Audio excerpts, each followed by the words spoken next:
Yeah, this idea that it feels to me is like really baked into this book of like, everything's going to be okay. This book is comforting. It's chicken soup for the soul. You must drink it all or you won't get better.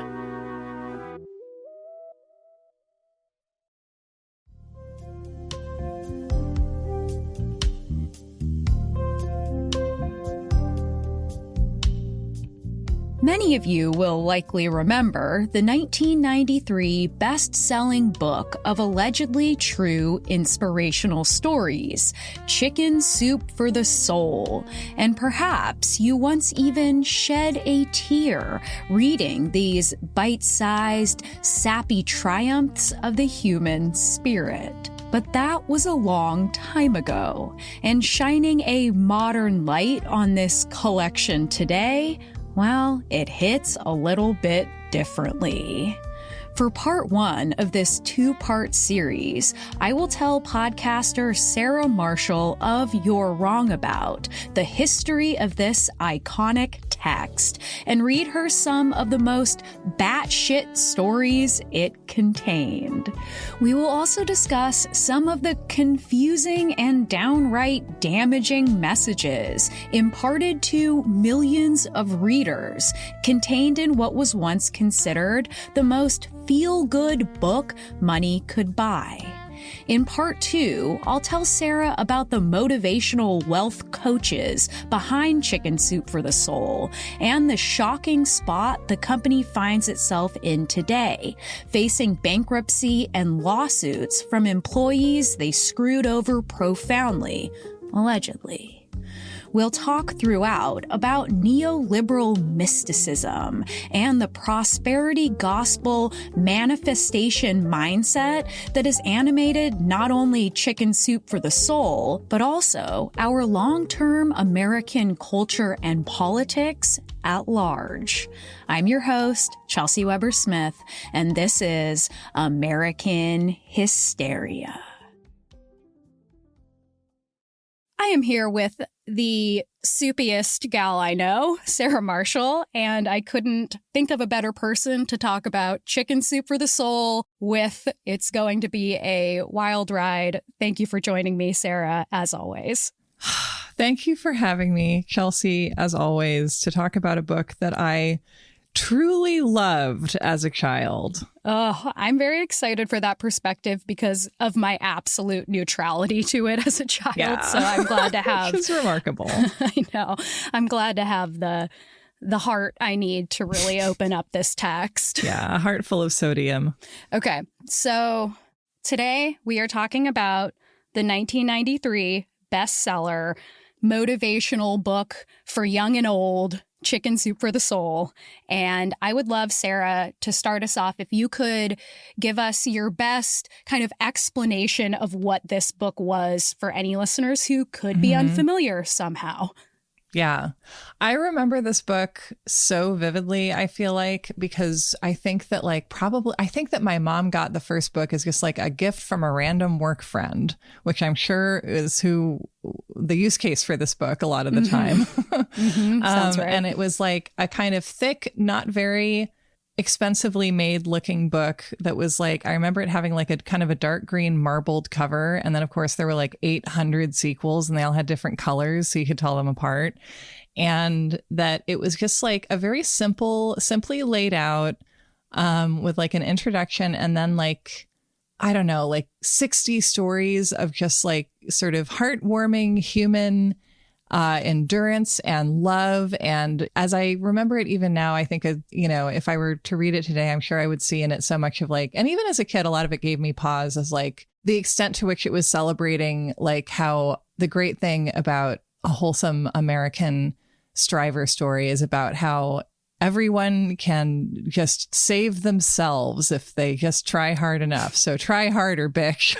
Ooh, you are hitting the nail on the head real early on. But I loved it as a kid. And I'm really excited for you to jog my memory about it and for us to just kind of, return to this thing that I haven't interacted with since I was about 12, probably.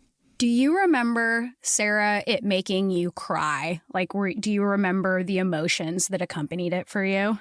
So I know that a book didn't make me cry until I read Jane Eyre in grad school. Wow. And like, I remember being like, wow, a book is making me cry, because I'd always heard about like people crying reading books and felt like I was like, I've never done that. I would like to, but it hasn't happened. It was like seeing a ghost. And then it happened with Jane Eyre. But I, as a kid, I didn't cry about sort of like stories, and I think I felt more kind of like scared and worried about people and stories. And I cried about myself and things in my life and sort of day-to-day frustration. But I remember just feeling a sense of like, it did feel like very warm and cozy to me. And I think that it was a book that I was very attached to because I think it gave me a safe feeling. That makes sense. And sometimes it was something that you could turn to for that. Yeah. Yeah. And I mean, I can't say it made me cry either. I don't have very particular memories about the book. I know that I had it. I know that I read it. I imagine my mom might have read it to me because this was 93. So both of us were like five when it came out, but we probably weren't reading it until later on. But it felt like it was still so common and popular when we were 10, 11. Well, and this was like Barnes and Nobles would have, I feel like, practically an entire section of these books kind of in the late 90s. And then there was like Chicken Soup for the Teen Soul, Chicken Soup for the Golden Retriever owner's soul. Like they really diversified, I feel like. And for a long time, too, it was like Twilight Today, where like you would go into a thrift store and there would just be like endless Chicken Soup for the Soul books and sequels, because there were just so many of them for a while. And so I feel like they were like part of the material landscape of the 90s as well. Like they were just around, even if you didn't ever open one. Yeah, that's absolutely true. And I bet I didn't try. I thought about trying to go to the thrift store and see if that was still true. I bet you could find one. Yeah. I feel like there's always Eckhart Tolle books too. That's another one. And The Secret. Yeah. Oh, yeah. And actually, The Secret will come up in this episode. Oh, boy. A little bit later. So, all right. So thank you for that introduction. I wanted to mention, you said that there were other Chicken Soup for the Soul books. I have compiled a list of some of my favorite other versions of the Chicken Soup franchise. So here we go.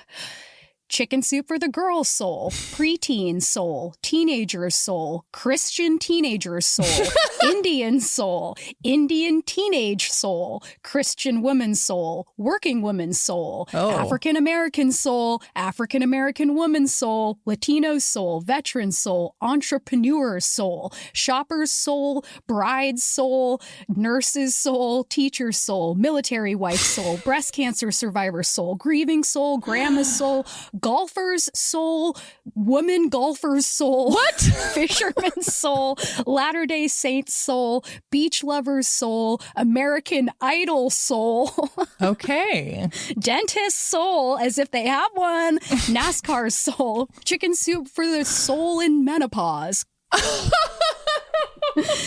Canadian Soul, Coffee Lover's Soul, Tea Lover's Soul, Chiropractic Soul, Scrapbooker's Soul, Chicken Soup for the Soul, Miraculous Messages from Heaven, and Chicken Soup for the Soul, Kids in the Kitchen, and finally, Chicken Soup for the Soul, The Cat Did What? Oh my God. But what if you're like a Canadian Christian veteran working nurse, mom, teenage, cat? You got a lot of books to buy, Sarah. You really do. Yeah. God. And that's the kind of thing where like you could tell, because when something has that many sequels or is taking up that much real estate in a bookstore, you're like, someone's making a lot of money off of this, but who? Yes, but who? And we will find that out a little later on. Surely it's the teenage Christian working nurse moms. And, that's only a fraction of the books as well. There are many, many, many, many, many more. Chiropractic Soul. I know. And at this point, more than 500 million books have been sold, and they've been translated into 40 languages. So they're not just in America, they're all over, but different countries react differently to them, which we will also get into later on. Oh, boy. I bet they don't love them in France. Probably not. So I am wondering if you feel in your heart of hearts, were these books Christian? Okay. Yes, I do feel 100%. And it's the kind of thing where like, I don't remember a specific Christian thing in them, and I wouldn't swear to it, although I am pretty sure that I vaguely remember Christian sort of wording in different stories. But like the cultural place it is in to me is like 100% Christian. So that's how I felt as well. And I was kind of like approaching this like, oh, this will be a fun, look at the Christian mind of the 1990s. A companion to your Chick tracts, magnum opus, and so on. Yes. But upon reading it and really getting into its minutia and reading more about people writing about it, it's really more of a New Age text. Huh. Yes. Doesn't mean there aren't Christian stories and Christian wording in some of the stories. No. Well, and I think those two things overlap more than either of those belief systems would like to think. Oh, definitely. And why do you think that is? I'm curious about that. Well, I mean, probably just looking at it from the cultural vantage point I think that like pop religion and sort of mainstream religion in America is informed more by American culture than by doctrine a lot of the time. And so you have kind of, actually, I would say like American evangelicism and the sort of American New Age movement starting to rise at about the same time in the 70s and becoming like politically ascendant today. Like there's a lot of essential oils in the White House and, as well as everything else are going in shortly. And so I think that like American sort of New Age philosophies and, quite a lot of American Christianity is fundamentally based on the idea that I deserve to get what I want and anyone who gets in my way is the devil. That is not at all untrue. That is actually very precise. Yeah, I learned from the best, Chelsea. Yeah, and I mean, it all has a lot to do with this idea of manifesting your own reality, right? Right. And really like God wants me to get what I want. And then with New Age-iness, it's like the universe wants me to get what I want. And it's like, so God. Exactly. Yeah, definitely.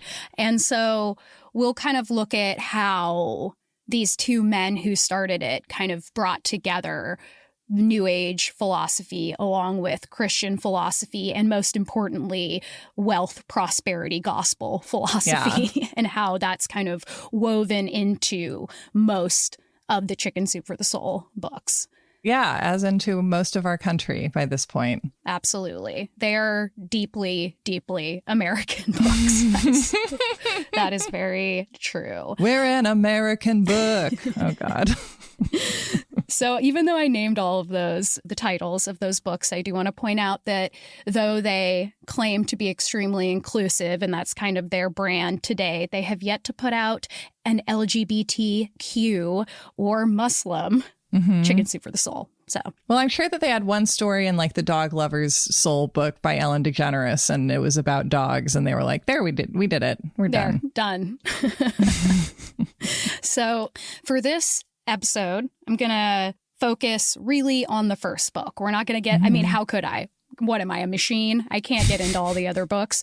We're just going to focus on the very first book. We'd be here for the entire year, and it might be the best way to spend it, but we have taxes to do and stuff. I have every intention of coming back with you sometime in the future to do Chicken Soup for the Teenager's Soul, because that feels very important to both of our work as well and to the Moral Panic universe in general. So we will do that at another time. But right now, we've got to laser beam in on the very first book. And to do that, I have rewritten a bunch of the stories for us to read today to avoid copyright issues.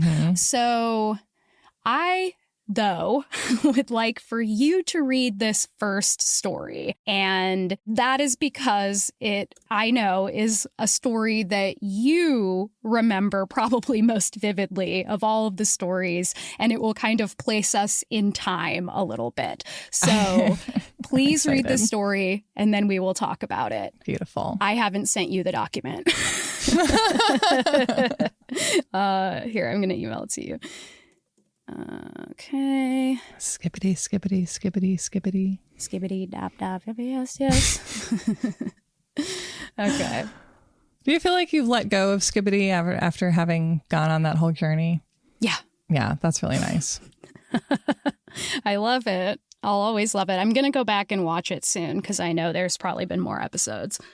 So yeah, if you just scroll down to the bottom of the first page, I highlighted it for you. Okay. Make it come true. Back in 1957, a skinny young California boy, just 10 years old, had a goal. He wanted the autograph of the best pro football running back of all time, Jim Brown. But there was a lot standing in the way. The boy was from the ghetto, malnourished and plagued with rickets, a disease that required him to correct his bowed legs with steel splints. He didn't have the money to get a ticket to one of Jim Brown's football games, so he walked around and found where the players entered the locker room after the game, and he hung around, waiting for the end of the fourth quarter. I feel like I'm Ronald Reagan himself telling this story. When he saw his hero, he puffed up his chest and asked for his autograph, but Jim Brown just sighed. The boy told him, "Mr. Brown, you are my idol." As his favorite player turned toward the locker room, the boy called out, "Mr. Brown, sir, just you wait. I am going to break every single one of those records you have." Jim Brown couldn't help but appreciate the gumption of this tall, skinny kid and called back, "Tell me your name, son." Smiling, the boy responded, "Orenthal James, but my friends call me OJ." And wouldn't you know it, O.J. Simpson would indeed go on to break almost every one of Jim Brown's rushing records. Goals are the most powerful force of motivation in the world. So go out there and set your goal and make it come true. Woo, doggy. So that story came out in 1993 in the first Chicken Soup for the Soul book. And the very next year, O.J. Simpson would become the most famous alleged murderer in America, and the company would remove it from all future editions. I mean, he's dead now, so... He did it. Whatever he's up to, he's got other people to haunt. Yeah. And it's really, I would assume that after this, if I were making these books, I would worry that there was a curse where if you put someone in a story as an inspirational child, they're, going to end up at the center of a murder trial. But they soldiered on because that's the American way. But this is what I remember most vividly of the Chicken Soup for the Soul book, because even as a young kid, I knew that this story had acquired a double meaning. Yes. And my mom and I used to make fun of it because we were very snarky. And that was kind of the culture that we shared, was making fun of stuff. And this was like one of the top 5 things we ever made fun of when I was growing up. Which is kind of a very sweet story to me. It is to me, too. Yeah, that and that we would have lunch at Chili's. Oh, that's also nice, where you would read aloud from Chicken Soup for the Soul, because you obviously, Sarah, had a first edition. I did have a first edition, I guess. So this was removed, understandably. Yeah, it was removed after the first edition. I mean, it would be incredible if they didn't. My God. I know. I did. And I remember, it was like, it was as a kid, because I was probably 10 at the time, just this like moment of like, oh, like adults are kind of making a world that is made contradictory and redundant all the time, and they're not in control of it in a way that we would like to think they are. That's really interesting that this made you realize that. It's perfect. Well, not in so many words. Sure, but I mean, it implanted a seed of knowledge. Yeah, I think so, because it is like a real like book with an egg on its face moment, because as a kid, you're certainly raised to revere books as sort of like where knowledge lives. It's what they teach you in school. And then it's like, well, yeah, but it does need to be updated from time to time. And it's like part of the Chicken Soup for the Soul issue that I take is that the stories are true, right? That is, it's right there on the cover. They're supposed to all be true. But as we'll see, I don't think that is accurate. And maybe this is a true story. Just like that Mothman movie. So we're going to take a look at some more stories in a second, but I wanted to, since we're squarely right now in like 1993, 1994 territory, I think it's important to just remember a little bit about what the early 90s were like and why this like really sappy, saccharine motivational book would become a massive bestseller and like set records. Like it's kind of an outlier in the early 90s. And so to me, the early 90s were kind of, grungy, and the counterculture was very nihilistic and negative. So it feels a little out of place. Yeah. And I feel like something I love about the 90s is that I feel like it was a trope in media and, to my experience in real life, for people to constantly be saying it's the 90s as if that really meant something. Yeah. Like, do you remember that?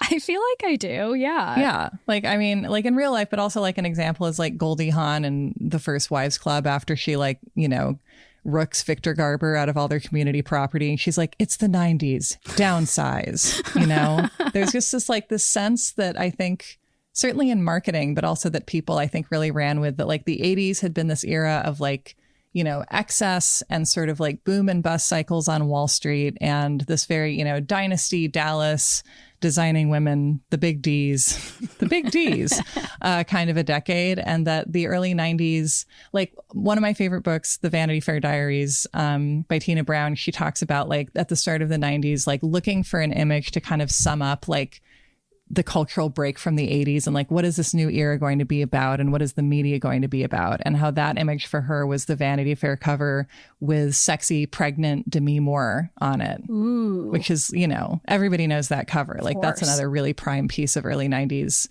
media. So I think there was like a sense of like, let's get real, let's get down to basics, let's look at naked, pregnant Demi Moore. Yeah. And that it feels like maybe these books represented a little bit of like, a sense of like, let's leave Melrose Place and go back to gentler times when little O.J. Simpson was negging his idol.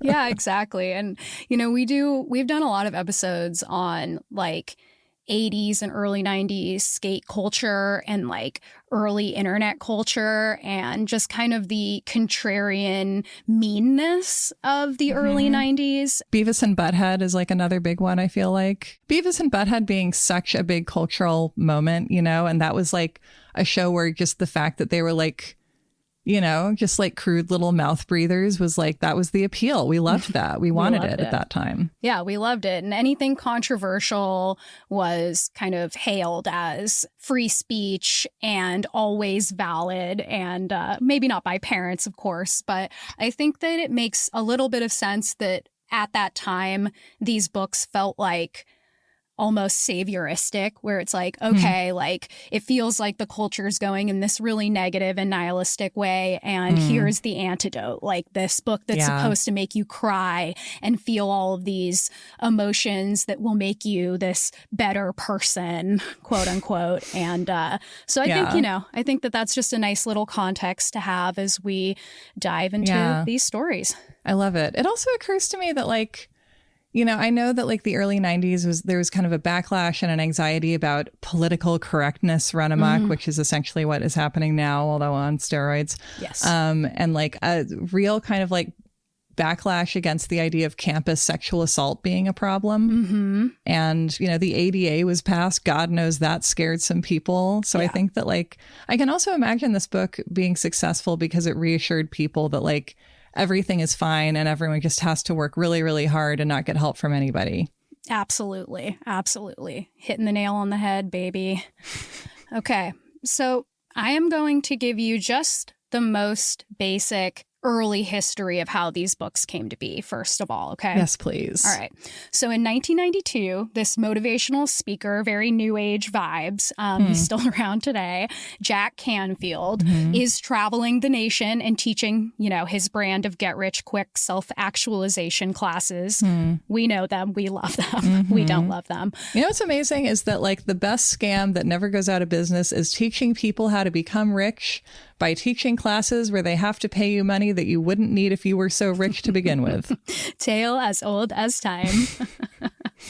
So the story he likes to tell, and that's important, the story he likes to tell is one of this tenacious underdog who was snubbed by publishers when he came up with this idea to package 70 feel-good stories that he had been telling on the motivational speaker circuit, or that he had been hearing from the pals he met along the way, other motivational speakers for the most part. And he wanted them to be inspiring, healing, motivational, and transformative, and to open the heart and rekindle the spirit.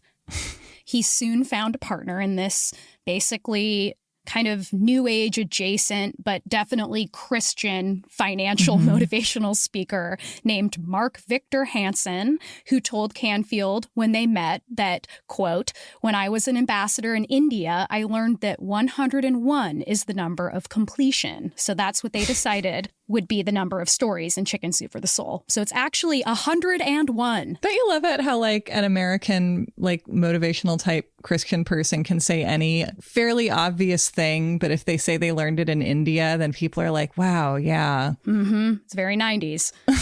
It's true. We just found out about India.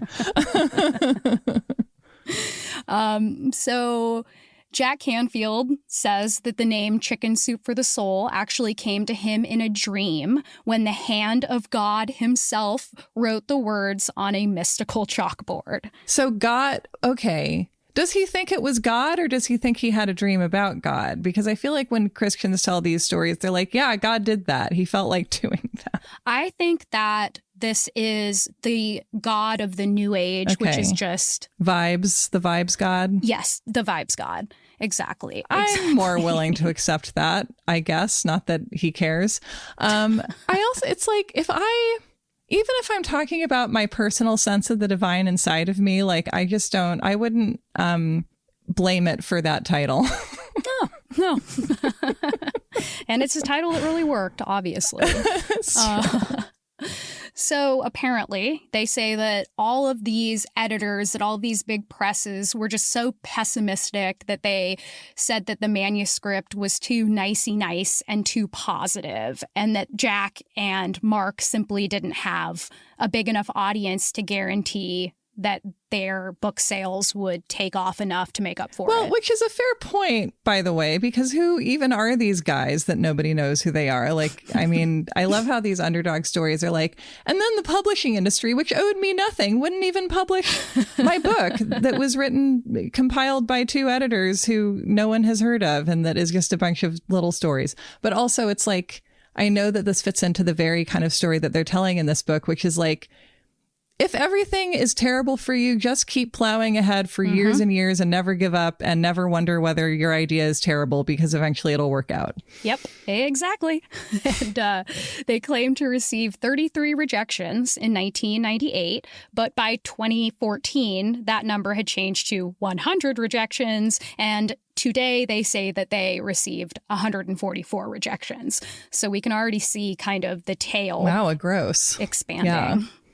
Also, it's like, how many publishers are there in America, boys? Not that many. Especially in the early 90s. Yeah. More after this. And now, back to the show. So, what did these brilliant spiritual entrepreneurs do but print out thousands of commitment to buy forms and laid them out on every shitty folding chair at every motivational speaking conference that they passed through. That's creative. Yeah, right? And then once they had 20,000 of these promises, these commitment to buy forms, they went to this Florida publishing house who agreed to release the first book in the summer of 1993. But it seems like from my research, in reality, the men agreed to pay this publishing house to print 20,000 copies. So it really feels more like an Amazon self-publishing situation. I mean, yeah, and that certainly makes a lot more sense, right? Because like if I'm a publisher and I have like 20,000 little slips of paper from randos promising they'll buy a book someday, like, why do I think there's no way of verifying those, obviously, and B, like, what do I care? You know, it's right. Like vanity publishing has always been the way forward for ideas that couldn't, sell themselves in a competitive marketplace. I don't think that like the books that mainstream publishers choose to buy are better. They just have been engineered to probably sell well. And that's what it's really about. Yeah, I think you're right. But they continued to push ahead, and a lot of times they would actually require audience members at their seminars to buy more than one of the books to up the sales. Mm-hmm. And apparently they peddled copies of these books at bakeries and mortuaries. What? No. Oh my God. Yep. I don't like that. No, it's horrid. Yeah. It's like, I'm so sorry. I can't help noticing that you're probably sad. Would you really like to read the story about O.J. Simpson? Yeah. Would you like to read a story of how other people miraculously survived? It's also like, this is a fairly obvious statement, but there are downsides to teaching men that they should just not take no for an answer. Oh, really? I can't imagine why that would be important. Arguably, yeah. Yeah. I mean, I can't think of why either. I just have a feeling. Just a feeling you have. It could be bad. But, regardless, by 1994, Chicken Soup for the Soul was a bestseller and a nationwide phenomenon. So amazing. They did it. And it makes sense that like putting some of your own money in and like aggressively hand selling it yourself like would be the trick, because that's what publishers don't really have the funds to do, so you are doing something that a publisher can't do for you. You really Absolutely. are like, you're a bit of an overdog in that situation. Yeah. And it's like, respect. It's like hard work does pay off. It doesn't always pay off, though. Mm-hmm. And that's kind of the point. And it doesn't always pay off in the ways people are telling you it will. Yes, exactly. All right. Are you ready to hear some friggin' Chicken Soup for the Soul story, Sarah? I've honestly been looking forward to this for weeks. So yes, please tell me one. So again, these are rewritten by me to avoid copyright. Chelsea Weber Smith, TM, all rights reserved. Yes. But I do want to say I have picked out like the most absurd stories that I feel like are worth talking about. Good. I don't want to just like throw the baby out with the bathwater, because I do think that there are a lot of really nice stories and a lot of like nice lessons that are taught through these stories. So it's not like, I just don't want to be unfair, but we're not going to read any stories that aren't going to make you go, what today? Because that would be boring. Right. We're not going to sample the good ones. Yeah. And I like that you're stating that up front, because they're not all totally buck wild, but certainly a percentage of them are. And even I remember that. Absolutely. Okay. So first story I'm going to read is actually the very first story in the book after the introduction and explanation of what you are about to read. So this is the very first story in Chicken Soup for the Soul. I feel like I should have a buzzer for when I recognize it. You might recognize this one. And the titles I've kept the same. This one is called Love, the One Creative Force. Sending his sociology class out to the Baltimore slums, a college professor asks his students to complete case studies of 200 boys and to predict what their futures would look like. Every student wrote about every single boy. He hasn't got a chance. But then, 25 years after the students were sent to the slums, another sociology professor found the old case studies and assigned a new project. His students were to go out and discover what had happened to the boys from the Baltimore slums. They found that 20 of the 200 boys had either passed away or could not be located, but that 176 of the remaining 180 kids had actually become more successful than average as either doctors, lawyers, or businessmen. Just those three. But how? The professor, surprised by these results, sought out and spoke to all of the men from the study, asking, "How do you account for your success?" Each replied, emotionally, "There was a teacher." The professor was able to find this teacher and asked her what she had done to create this legion of successful post-slum boys. She responded with a twinkle in her eye and a soft smile. "It's really very simple. I loved those boys." Oh, my God. Yeah, so first impression, Sarah Marshall. Oh, gosh. Yeah, I am giving this story the first impression rose. The Baltimore slums, strong start, very classic 90s racism. I don't see color. I just see racism, and it is mine. And I was really expecting the story to be that the boys had been inspired to succeed because a college student was rude to them once and made them feel like they would never amount to anything. Better so they were story. like, hey, and then amounted to something. That was kind of a red herring. I don't even know why we bothered with that part. Also, it's like right off the bat, the tone is like, even if you've never read these books, I feel like you recognize this as like the kind of thing that like for a while it was like forwarded emails, and now it's, I don't know, Facebook posts and whatever else that are just like walls of text that boomers share with each other. Yes, absolutely. And just like really sentimental stories where sort of everyone is like, you know, I mean, it's like these stories aren't bad in format. They're fables, you know, it's a fable. Mm-hmm. So these people aren't people. They're representations of ideals and concepts. And then finally to get this idea of like, wow, this teacher loved these students and that made all the difference. It's like, yeah, that's the problem with every other teacher. They just don't love their students enough. It's not America. It's not the lack of funding or research. No, it's that, love your students more, you dumb bitch. Yeah, exactly. And if you have, if you have these students who did not succeed, it is your fault, teacher. Yeah. And the ones that are dead, she didn't love them. Who knows? Don't mention it. So, yeah, I think it's a lot of these stories have this kind of tone of like, if one person succeeds and another doesn't, then there is something wrong with the one who doesn't. And maybe they don't say that explicitly, but it's heavily implied if you think about it for more than the moment after you read it and wipe a tear from your eye. Although I don't know who's wiping a tear from their eye from this one. Right? No. Racists. Exactly. Okay. So the next one is who you are makes a difference. Okay. Again, a teacher. So a teacher came up with the idea to give her senior class blue ribbons. Each kid stood in front of the class while she told them how they made a difference that year.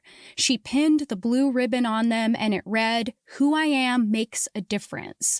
Then she gave them each 3 ribbons of their own to do the same thing for others and then to report back in a week. One of the students gave a ribbon to a junior executive who had helped him with career planning and then gave him 2 more ribbons to repeat the process.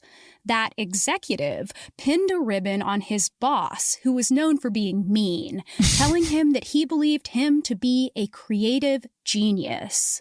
Then he did. I know.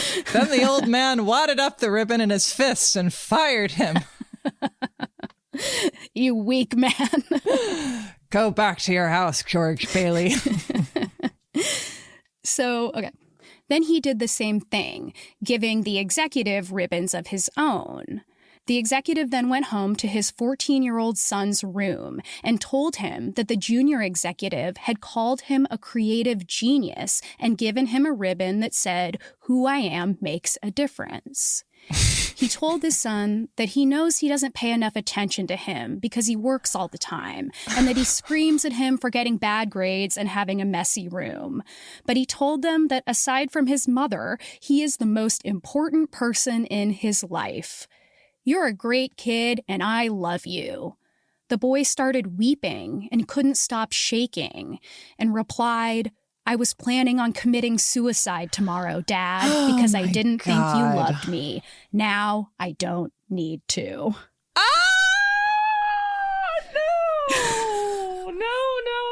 No. I can't believe I don't remember that one. Jesus Christ.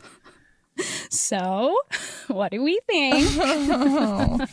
Okay, well, first of all, I love how no one ever has a first or a last name in these stories, unless they're O.J. Simpson, of course. Of course. The only person with a name, O.J. Simpson and Jim Brown. But it's, yeah, there's just, I mean, I get it, right? I get why this would go around because it's like, wow, you never know what saying one nice thing to someone one time can do. It's like, yeah, it's a nice idea in theory, but it's like, yeah, It's a hard one to really metabolize. It is, but it's like, I want to know where they started collecting these stories, you know? Did they start talking to all these random traveling salesmen at these conferences who each had a weird, dark, sentimental story that they had, and then they collected them all and sought to publish them and inflict them on a great God-fearing nation. But yeah, that it's like, you know, if you are not a good parent and you don't really ever tell your child you love them, maybe, or that you like them and stuff, and you just ignore them, well, just burst into their room and give them a ribbon, because then you'll be able to alter the course of their behavior and stop their depression. It's like, oh. And not only does he not pay attention, he also screams at him. And I believe that the word really was scream in the book for getting bad grades and having a messy room. So, right. Because it's like, we're still, I mean, every decade is figuring out what it is until it's over, and is also for a long time, like even more of the previous decades, you know? So like in 1993, like people who were like, you know, living their 60s and 70s lifestyles were still in their prime, you know, and just this idea of like, yeah, it's fine to verbally abuse children. Like that was much more unquestioned then than it is now. I would like it to be questioned more now, but we've made some headway. And then it's like, saved by the bell, saved by the ribbon, right in time. It's also like, I want it, like, who are these people? Like, who's this absolute sicko who like gives a ribbon to his boss? Like, how did he even get in there? He's like knocking on the door. He's like, I just want you to know that I think you're a creative genius. Like, if I were like a bad father executive, I would just assume that this guy was like trying to poison me or something. And it's like, it implies that like everyone, even the hardest man, is like on the verge of this emotional breakthrough. And all he needs is that one little act of love and appreciation. Let's be clear. This story is about him being appreciated. And then that whole mean facade melts away. He's also being appreciated by his subordinate, who he pays and who probably also he screams at, but who's like, sir, I think you're a creative genius. Yeah, he's just like quaking in his fucking doorway. Yeah. He's like Rick Moranis in Ghostbusters. Exactly. Yeah. And also this idea that like, and I remember this from other stories too, and the kind of like sentimental like email forwarded stories that would go around, that like, you know, sometimes all someone needs is the tiniest little push to save them from personal demons forever, which also sets up a standard where if people need more than that, then they're greedy. And it's like, Jesus, Yes, it's very definitely. It does make me really mad, which is nice because it's the middle of the afternoon and I'm normally sleepy at this time of day, but I feel so energetic now. We're getting her fired up, people.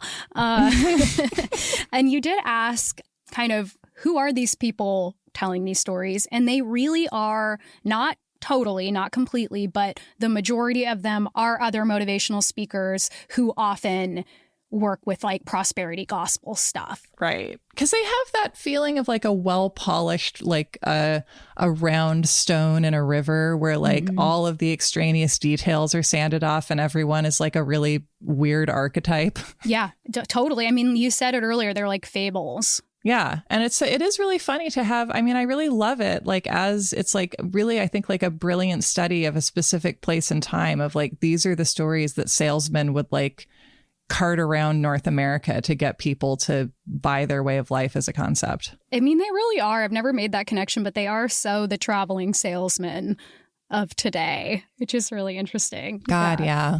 Yeah. I want to like an update of Death of a Salesman, but it's like Death of a Crystal Influencer. Okay.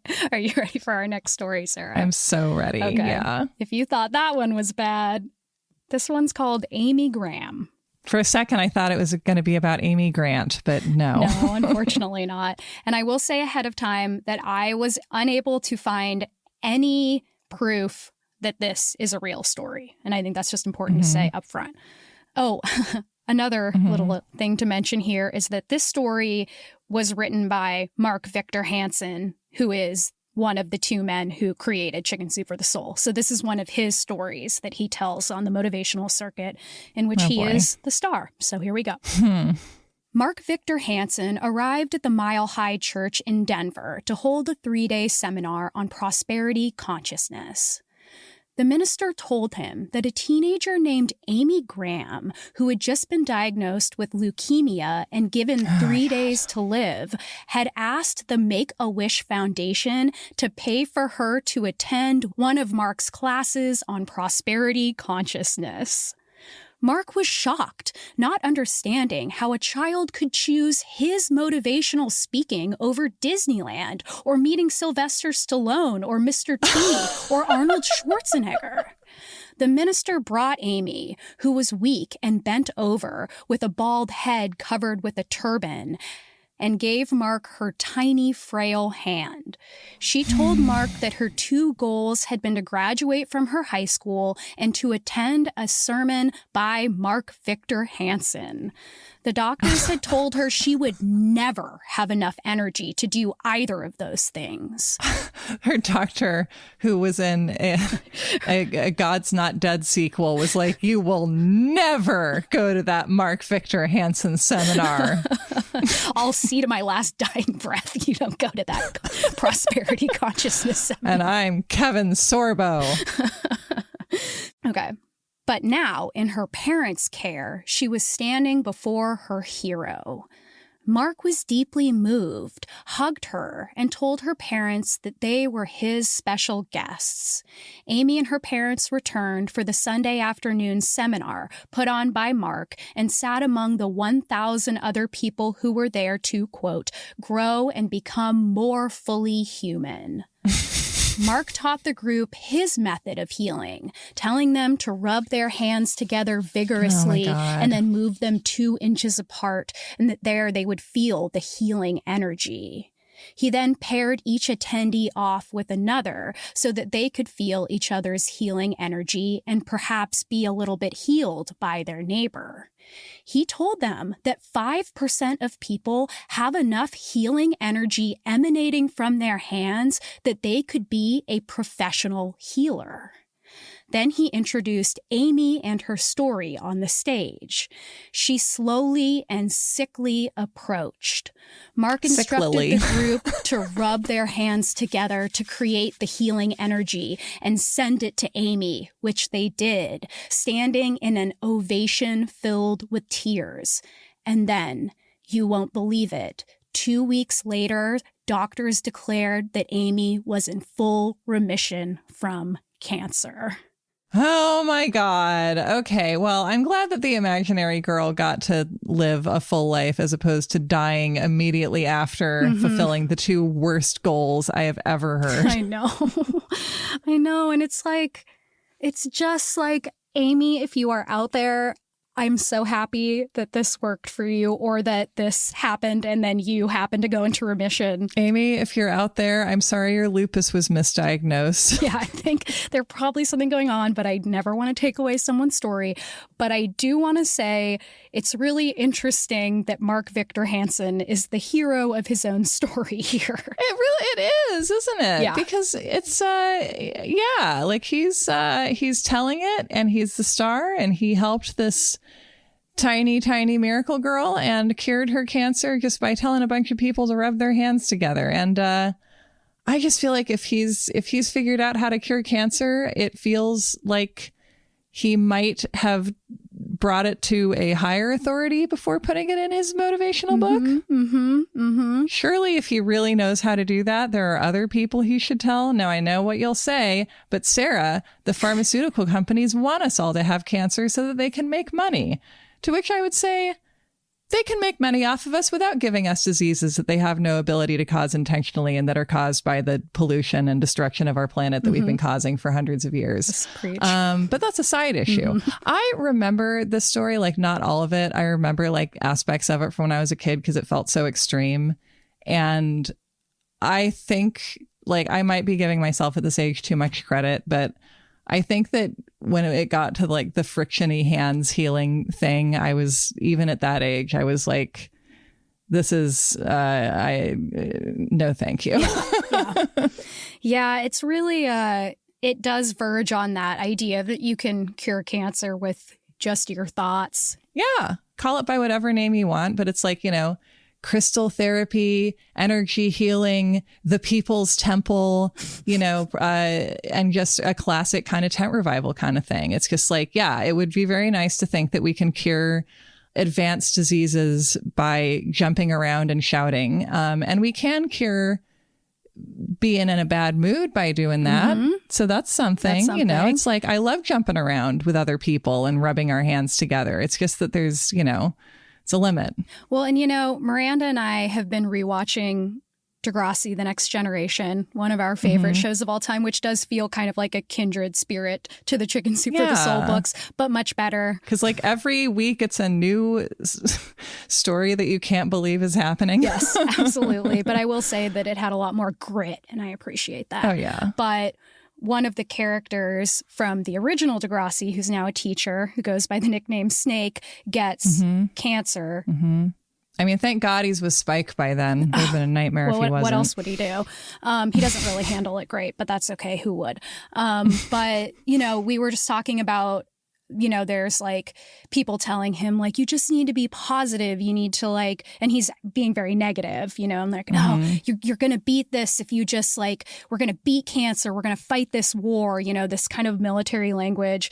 And, I think it's important to like talk about when we reject kind of these ideas about faith healing or just like visualize yourself being cancer free. It's like, I think all of those things are great supplements to getting proper treatment for your cancer. Like, it's okay to like, there's nothing wrong with, and I would say there's probably a positive too, like being positive through those experiences if you can. You're not wrong if you can't, but it's like, I don't think that those two things can't go together. The idea that you need to be properly treated and the idea that maybe experiencing any form, even if you believe in crystal healing, if you believe in those things, like, I'm not going to tell you not to do that. That's great. I don't know. What do I know?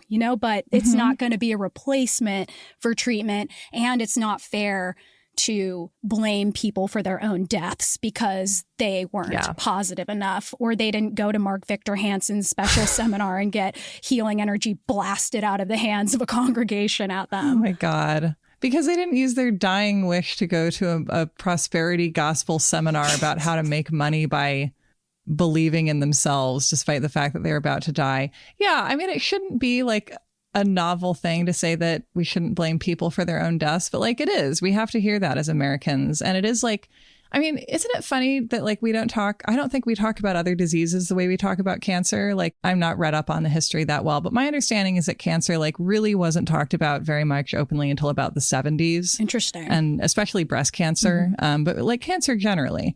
Partly just because it was, we made so many advances in how we can treat it. Like, it is still, there's still so far to go, but like compared with where we were 50 years ago, I mean, it's a completely different world in so many ways, especially with the way we can treat, certain cancers, and especially childhood cancers. I think that has advanced. Like, there was, this is a side thing, but we always are talking about presidents. And one of the things that made George W. Bush make sense for me is learning that he had the Bush family had a daughter who died of leukemia when she was a toddler. And at the time, they just effectively didn't bother treating childhood leukemia, as far as I can tell. They were just like, there's nothing we can do. You just have to get ready. Yeah. And that like the like succession type story and the personality of George W. Bush as like the happy little kid who was around to like cheer up his parents who had like no therapy, and we're not talking about this to anyone, and who had a child who had just died. You're like, yeah. And then he continued playing that role in the White House. It's just like, don't look over there. Look at me. Everything's fine. I'm cute. I'm reading a book about a goat.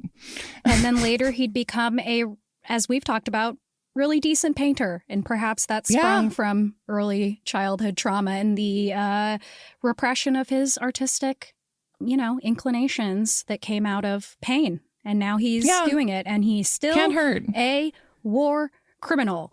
Exactly. Yeah. Humans contain multitudes, They sure do. And I feel like you and I are always talking about trying to sort of, I don't think it's a fine line. I think it's just like a place that a lot of people go right past, but the sort of staying in this space of like, here are the things that we believe and the things that we do to try and cope with how difficult life feels. But also here's how we can take that too far and how that can become harmful, especially as a cultural norm. And one of those is, you know, like I have crystals in my house. I have a bunch of, I live in Portland. Of course I have crystals, you know, it's the law. They come and check and see if you have any.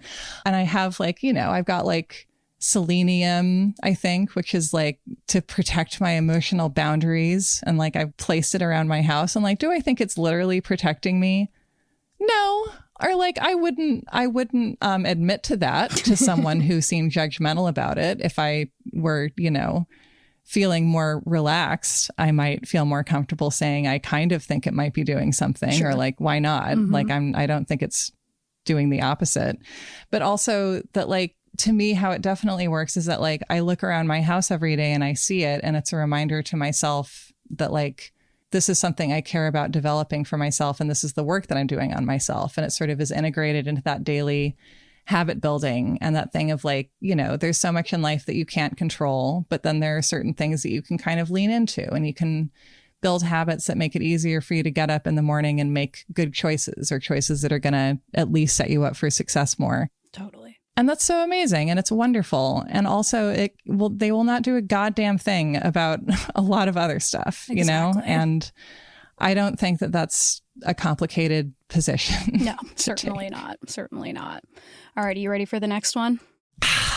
I'm just going to shake off that last one. Shake it off. This one will help you. Do you remember the episode, the like Reno 911 sketch where they were running a sting operation on sex workers, and it was like Sergeant Dangle who was like, they're doing like the 2-girl experience. And he was just like, stop. That was terrible. We're going to workshop all this from the beginning. He's like, no, let's just shake it off. Let's shake off that bad 2-girl experience. I do remember that so well. More after this. We want to send our love to our Los Angeles area listeners affected by these devastating fires. You can find ways to donate, lend support, and stay safe in our episode notes. And now, back to the show. Okay, so this one is called True Love, all right? Oh, boy. This story is about a man named Moses, grandfather of a famous German composer who was born short with a grotesque hunchback. While traveling, Moses fell immediately and deeply in love with a beautiful merchant's daughter, but she was revolted by his ugliness. Once he had to leave the town, he walked up the stairs to her room to see her one last time and plead his lover's case. His vision of heavenly beauty would not look at him nor respond to his words. Finally, he asked her, "Do you believe marriages are made in heaven?" "Yes," she said, not looking at him. "And do you?" "Yes, I do. You see, in heaven, at the birth of each boy, the Lord announces which girl he will marry. Before I was born, my future bride was pointed out to me. Then the Lord added, but your wife will be hunchbacked. Right then, right then and there, I called out, "Oh, Lord, a hunchbacked woman would be a tragedy. Please, Lord, give me the hump and let her be beautiful." Looking deep into his eyes as if she remembered something from long ago, she agreed to marry him. This woman is very suggestible. Yeah. And the idea that it's like, I just can't believe this story. Also, that this guy is down the pub telling that story every night is what I think. To every girl. Yeah. Oh, yeah. Yep. It's a real good line. And just the idea that, like, I will take the burden of being the ugly one so that I can have a hot wife. That is a good one, though. Like, I mean, look, with some workshopping, I think that could work, but let's all agree that it's just like an icebreaker. And I like the idea that, like, only every boy gets this information. No, God doesn't do shit for girls when they're born. No, certainly not. No. Yeah, that one really just, I find to be so bizarre. Like, is this story beautiful. Also, where's the famous composer in this? I doesn't matter. Okay. I thought it was going to be like, and their grandson turned out to be Handel. Nope. Every child's favorite. Okay. Nope. It was just a weird trick to get her to marry him. Yeah. It's like 100 inspirational stories and one weird trick to get laid. I know. It's true. Okay. This is like these are the first serious giggles that I've gotten in 2025. So thank you. That's very cute. What if a guy like pulls up to like a blind date and he's like, well, you know, before I was born, God told me I have picked the girl you're going to marry, but she's going to drive a Cybertruck. And I said, no, Lord, a woman in a Cybertruck, that's terrible. Make me the Cybertruck driver. Exactly. It could work with so many different inserts into, really into the Hunchback slot. Make me the Blues Traveler fan. Okay, so this next one's kind of long, so just like bear with me, okay? I'm buckled in. I'm ready. It's really worth it. This one is called Willing to Pay the Price. My wife and I were working at our new hair salon at a mall some years ago when we met a Vietnamese man named Lee Von Vu, who came by daily offering to sell us donuts from his bakery. Though he spoke almost no English, we learned how to communicate. He told us that he worked all day in the bakery with his wife and that after work they would spend the evening listening to tapes to help them learn English. Eventually, he told us that he and his wife lived in the back room of their bakery, sleeping on sacks of sawdust. His life story was almost unbelievable. His family had once been one of the richest in all of Southeast Asia, owning close to 1/3 of North Vietnam through real estate and industrial holdings. But then communism destroyed that. But then, Lee Von Vu's father was brutally murdered, so he had to move to South Vietnam with his mother, and despite this hardship, he nonetheless successfully completed law school. He continued to find incredible financial success through constructing buildings for Americans moving to South Vietnam. But upon returning on a trip to North Vietnam, he was captured by soldiers and locked in prison for 3 whole years. In order to escape, he had to kill 5 of the soldiers, only to then be arrested by soldiers in South Vietnam who mistook him for a double agent.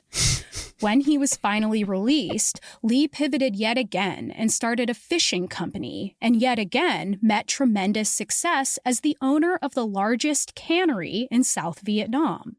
Upon hearing the news that American troops were pulling out of the country, he boarded one of his fishing boats with his wife and the large amount of gold he had hoarded at some point and sailed over to where the U.S. ships were sitting in the harbor.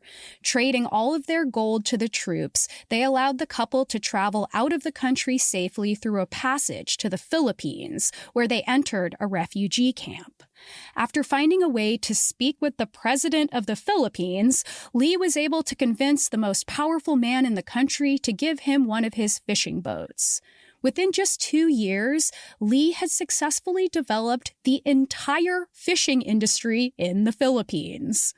It was time for him to realize his biggest dream, to come to America, but it meant that yet again he would have to start from scratch with nothing to his name. I don't know why. What? Again, he started the fishing industry in the Philippines. Yeah. Don't worry about it. Whatever. In the 70s somehow. Okay. And in 2 years, no less. I mean, my gosh. 2 years, no less. What if this guy is just a liar? Shit, yeah. Okay. One day, his wife found him staring down at the water from the side of the ship, ready to jump to his death.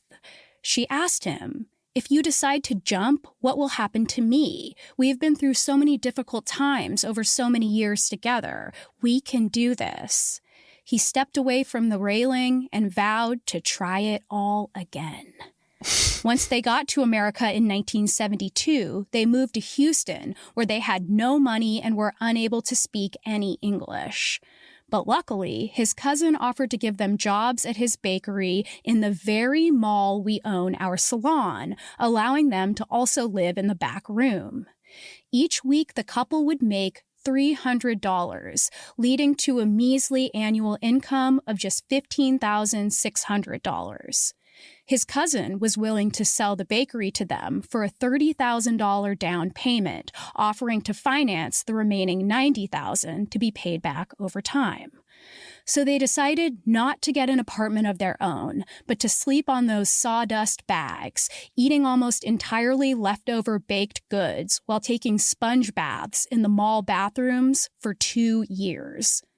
Each year, they lived on only $600, able to save the $30,000 to purchase the bakery. Lee and his wife knew that although they could have afforded an apartment, they would have to pay rent, get furniture, get a car for transportation, and then insurance and gas and clothing and toiletries.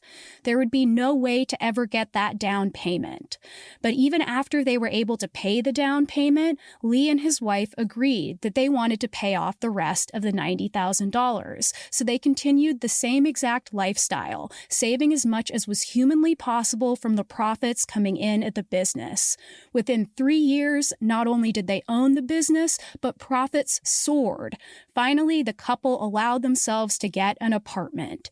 Even now, they live on a shoestring budget, saving as much as possible. Where'd all that gold go? I am pleased to tell you that yes, my friend Lee has become a millionaire many, many times over. Okay. I remember this one actually so well. Really? And when I think of Chicken Soup for the Soul, I think first of the O.J. Simpson story, and then I think of the Vietnamese couple giving themselves sponge baths behind a bakery story, because that is one that I do remember as a kid, like getting to the part about like, they lived on $600 a year, so they never had to finance anything. And the sponge bath things really bothered me when I was a kid, because I've always been a bath person, and that has haunted me for nigh these 25 years, you know. And I was and that was a moment when I remember being like, I'm all for this, you know, I'm buying a lot of what they're selling here, but like, this is too much. It's too much. Well, and you know, it's just, I mean, it's beyond it being totally absurd that he could, you know, start the fishing business of the Philippines as if it did not exist in any form in the late 1960s or whenever this would have been. But then just like, it is again this bootstrap mentality where as long as you are willing to like live this horrible life and to save every penny and to ignore any systemic issues, you know, refuse any real help. And to like suffer like in a kind of a performative way, right? Like we love stories where people are like, you know, just it's like we like indicators of suffering more than we like something that actually might make more financial sense, but is less theatrical. Because like surely they could have scored some free cushions. You would think so. In those 2 years. They don't have to sleep on sawdust. Nope. But they like to do it. And like they're just eating old baked goods. They don't get constipated, you know. It's just, I realize these are insane things to point out, but it's like the thing of like, and also this idea of like, it's interesting that this is a heartwarming story, and yet I don't think that we would find it very heartwarming if an American millionaire moved to Southeast Asia and had no money and no ability to communicate with anyone and lived in the back of a store taking sponge baths and sleeping on a bag of sawdust for 2 years. And no one ever helped them. And it was great that they lived like that. Like, well, white Americans don't want to read that story. So why do we want to read about someone having to do that when they come here? Yeah. And then the idea that someone who owns a bakery becomes a millionaire is also really interesting. Yeah. How did he become a millionaire many times over running this little bakery in a mall in Houston? I also want to know, but that's neither here nor there. I want to know that. And apparently it's from pinching pennies, which I will tell you that I don't think that Mark Victor Hansen nor Jack Canfield are all about in their lives. No. And yet, I mean, no matter how hard you pinch them, they're not worth any more. Oh, right. Exactly. And also, I mean, would they have spent money if there was a Mark Victor Hansen seminar coming to town? Only if they had cancer. Yeah, it's also this thing where everything that this man does, Mm-hmm. you know, the implication being that he's so driven and tenacious and Mm-hmm. hardworking and inventive that it just always, no matter what terrible situation he's in, he comes out on top. And like, you can too. Except the time he experienced suicidal ideation. And as before, one person said something encouraging to him one time. Yeah. And he was like, okay, All right, I'm done. ready to go. But it's always this, like, again, I feel like most, if not all of the stories kind of in this book have that, and you can too vibe Yes, about them. Absolutely. And they're supposed to, I guess, because they're motivational. Yeah, and because I'm so fast. I didn't remember this when I was a kid. I'm fascinated by the idea that he kept starting over from scratch and then doing it again, sometimes seemingly for no reason, which suggests to me that this is a story about a man locked in some kind of like profound and deeply destructive psychological struggle where he has to keep putting himself through hell because of some sort of, deep-seated issues based in trauma. Not that these people exist. Sure. And it's like, yeah, that says a lot. That's our big inspirational story. People suffering absolutely pointlessly because it would be wrong to ask for help. Yeah. Yeah. And I mean, we'll talk about this more in the second part, but this idea that like, well, if he's successful, you can be successful, period. You, as a white Christian American or a New Ager, excuse me, are inherently superior to this Vietnamese millionaire. Yeah. And just this idea that like, there's no luck. Like in the Chicken Soup for the Soul universe, there's no luck. The real man makes his own luck. And there's like no systemic issues to overcome, really. It's this individualism that is so deeply American that says like, systemic issues are just a fun way to start over. Yeah, yes. And that is the New Age thing, because so many of these New Age people are rich. Mm-hmm. It's how they can afford all those fucking crystals. Yeah, exactly. And so, yeah, just this idea that because one person achieved something, anyone can achieve something, which is completely absurd and very offensive, actually, in a lot of ways. Oh, yeah, absolutely. And also it's like, I mean, these things all sort of connect in the back rooms. And I feel like in these stories, I feel, and this is, in a way, like so much more mainstream now than it ever was, because we can all see and access this rhetoric kind of through social media. And it just sort of is creeping in a lot of sort of parts of American life where I don't think it had quite gotten before. But this thing of like, it's a tent revival. It's an MLM seminar at a Hyatt. It's the same thing. It's about getting a big group of people all in a room together to get all excited about believing in something and therefore making it happen and feeling like they can have more control over what happens in their lives and in the world than they can just by some sort of like affective, it's just like, it's a big stupid mosh pit without any of the good parts. Absolutely. It's scary in the wrong way. And I feel like one of the really dangerous sides of that mindset, and we see in sort of, how clear it's become that MLM culture has really set the tone for American life in so many ways, is this idea that like real success is not as important as performing success with every fiber of your being so that you can get more people in your downline, so that we can all perform a life at each other that only about 8 or 9 people at the very top actually have. Yeah, absolutely. So that's going to kind of do it for the stories that I have for part 1. I'm going to have one more when we open part 2 next week. I can't wait. It's going to be hard to top this last one. I know, but I think I can do it. So how do you feel now that you've been re-dipped into the Chicken Soup universe? Can you give us some Jerry Springer final thoughts, Sarah? Be kind to yourselves and each other.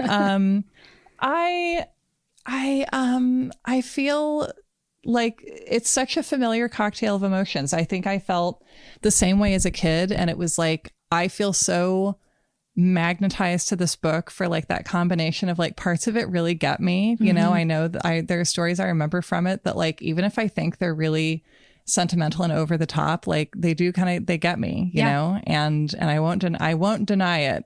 I shan't. You shouldn't. But I remember like, especially the sponge bath story. Like I remember having this feeling as a kid of like, I don't know about this. I don't know. Because like, this means that like, everyone is supposed to suffer a lot. And I don't know if this much suffering is ever, if you can ever make a story heartwarming. I mean, it's also, I love how it's kind of like just glossed over in the midst of all these other things, but like this guy had to kill 5 people. I know. I know.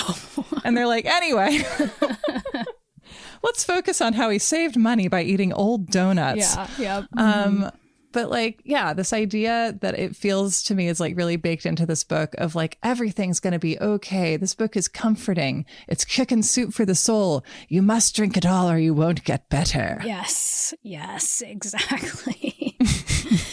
And sort of the idea too of like, so he's a millionaire many times over, him and his wife, but they still live on this shoestring budget. So what is the point? Yeah. Why? What is the point? What's it about, Alfie? What is $1 million for? Yeah. Yeah, it's just a weird, that story really outraged Miranda and our friend AJ. Good, because I've been upset about it since I was 10, so I'm really glad we're all bothered now together. Yeah, they were I sent it to them during research and they were just appalled. They were just so appalled by it and they just could not get over that he invented the fishing industry in the Philippines. I totally forgot that part too. I think as a kid I was like, sure, whatever. I'm sure that's how that works. That's my sponge bath moment, is invented fishing in the Philippines. Yeah, so not what is your Roman Empire? What is your Philippines fishing industry moment? Okay, so next week I'm going to teach you, Sarah, a little bit more about the guys who started Chicken Soup for the Soul. Oh boy. I cannot wait to meet these absolute psychos. I know. And then we will also get into the lawsuit and what is going on currently with the Chicken Soup for the Soul company. And it's definitely going to piss you the fuck off. So, were they sued by someone who tried to become a millionaire by sleeping in the back of a bakery in Houston? Oh, it's much worse. Well, I can't wait. And Chelsea, thank you for spoon feeding me this sodium rich delight. Oh, you are so welcome. There's no one I'd rather be sick in bed eating chicken soup with than you, Sarah. That's so true. Thanks, Sarah.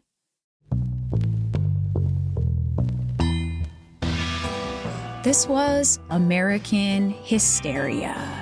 If you want to support our show and make sure that we can keep making it and get ad-free episodes and bonus content, you can head to patreon.com/American Hysteria or subscribe on Apple Plus. You'll get access to the other podcast I do with our producer Miranda called Hysteria Home Companion, where we tell you stories related to the topics that we're covering or stories we think that you'll love. That's patreon.com/American Hysteria or subscribe on Apple Plus. Another really huge way that you can support our show is by leaving us a 5-star review on the app of your choosing. It really helps us out. American Hysteria's producer and editor is Miranda Zickler. Our associate producer is Riley Swedelius Smith, and I'm your host, Chelsea Weber Smith. Thanks, as always, for listening, and I hope you have an inspirational week.